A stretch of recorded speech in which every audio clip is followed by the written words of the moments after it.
अस्सलाम वालेकुम व्यूवर्स, कैसे हैं आप सब। उम्मीद है कि खैरियत से होंगे।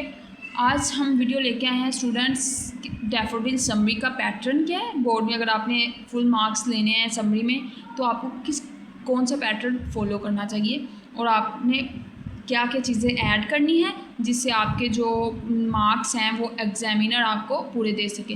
सबसे पहले आपने ऊपर मेंशन करना है समरी, ठीक है। क्वेश्चन नंबर लिख के आपने लिखना है समरी। आपने मार्कर को इस तरह से यूज़ करना है। आपका मार्कर का जो स्टाइल्स है, आपकी प्रेजेंटेशन इतनी अच्छी होनी चाहिए कि आपको जो एग्जामिनर नंबर देने पर मजबूर हो जाए। आपने मार्कर को इस तरह से यूज़ करना है और अंडरलाइन आप ब्लैक मार्कर से करेंगे तो आपका ब्लैक और ब्लू का कॉम्बिनेशन बहुत गुड हो जाता है, आपका बहुत एस्थेटिक व्यू आपका आता है, ठीक है। समरी में आपने डैफोडिल्स लिखनी है, फिर उसके बाद आपने लिखना है पोइम नेम। हमारी पोइम कौन सी है, अगर डैफोडिल्स है तो आपने डैफोडिल्स लिखनी है, अगर कोई और पोइम है तो आपने इसकी जगह पर उस पोइम का नाम लिख देना है, ठीक है। नेक्स्ट पे आ जाते हैं पोइट नेम, यानी कि शायर का नेम, पोइट लिखने वाले का नाम। तो ये है विलियम वर्ड्सवर्थ। तो इधर अगर कोई और पोइम होगी, इफ़ होगी या stopping by wood the rain, expected जो भी पोइम होगी आपने उसके पोइट का नाम इधर लिख देना। नेक्स्ट आपने समरी की हेडिंग देकर नीचे से समरी स्टार्ट कर देनी है, ठीक है। इसके बाद आपके पॉइंट शुरू हो रहे हैं। आपने इसमें 3 चीज़ें याद रखनी है कि फर्स्ट ऑफ ऑल आपने थोड़ा सा पैराग्राफ लिखना है, ठीक है।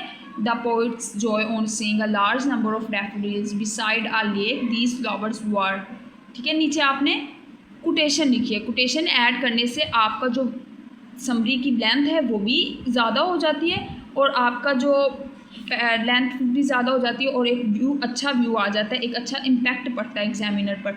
इधर आपने flirting and dancing in the breeze, यानी कि जो डैफोडिल्स हैं वो डांस कर रहे थे हवा में, ठीक है। ये आपने इसी तरह से लिखनी, इसी पैटर्न से लिखनी है, ना कि इस पैटर्न से, ताकि पता चले कि ये कोटेशन है। इसको कोटेशन की सूरत में लिखनी है, कोटेशन मार्क लगाकर और साइड पे आपने डबल लाइन कर देनी है, ठीक है।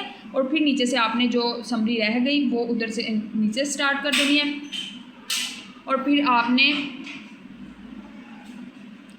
इधर से समरी स्टार्ट कर दी। तो आप थोड़ी सी समरी फिर लिख के, poet compares them to the stars in the sky and feels the company has brought peace to his heart, the daffodils words, ठीक है। अब देखिए इतनी आपने समरी लिखी है तो जो नीचे कोटेशंस होगी वो इसके रिलेटेड होनी चाहिए। जैसे कि इसमें है स्टार्स एंड स्काई और कोटेशन में भी आपका उसी के रेलिवेंट जो है वो होना चाहिए। जैसे हम उर्दू में करते हैं ना, रेफरेंस के शेयर करते हैं, बिल्कुल उसी तरह से आपने ये कोटेशंस ऐड करनी है और ये जो कोटेशंस है वो उसके रेफरेंस होने चाहिए, उसके रिलेटेड होनी चाहिए, रेलिवेंट होनी चाहिए। इररेलिवेंट कोटेशंस आपकी एक्सेप्टेड नहीं होंगी, ठीक है। उसके बाद आपने जो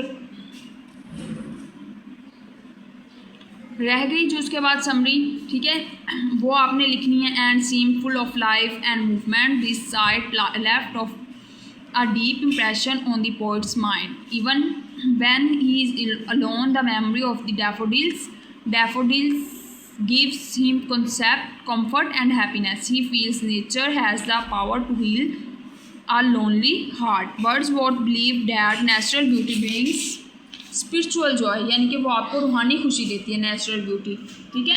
He ends the poem by saying, अब देखो अब इसके रिलेटेड ही उसने कहा कि उसने पोएम को किस तरह से एंड किया, क्या कहते हुए, and then my heart with player fills and dances with the daffodils. उन्होंने कहा कि जिस तरह से जो डैफोडिल्स हैं वो डांस कर रहे हैं हवा में, इस तरह से मेरा दिल भी उनके साथ खुशी से झूल रहा है। हम कहते हैं ना खुशी से मचलना, वो वाला, ठीक है।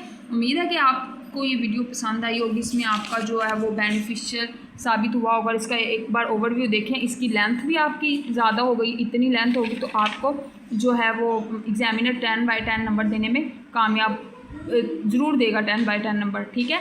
आप देख लें, इसको थोड़ा सा आपने ना नैरो नहीं लिखना ताकि आपकी लेंथ जो है वो और ज़्यादा लगे। आपने इतना डिस्टेंस देना है, इससे आपकी पोइम छोटी है, समरी उतनी ही है, लेकिन हमने कुछ चीज़ें ऐसी ऐड की हैं कि आपकी समरी की लेंथ जो है वो बिल्कुल इतनी ही है जितनी एक एग्जामिनर को चाहिए होती है और आपको इसमें से 10/10 नंबर मिल जाएंगे इंशाल्लाह। Thank you so much. Subscribe my channel and इस तरह की और मज़ीद वीडियो के लिए लाइक करें, कमेंट करें अगर आपको अपनी पसंद की वीडियोस चाहिए तो। Thank you so much.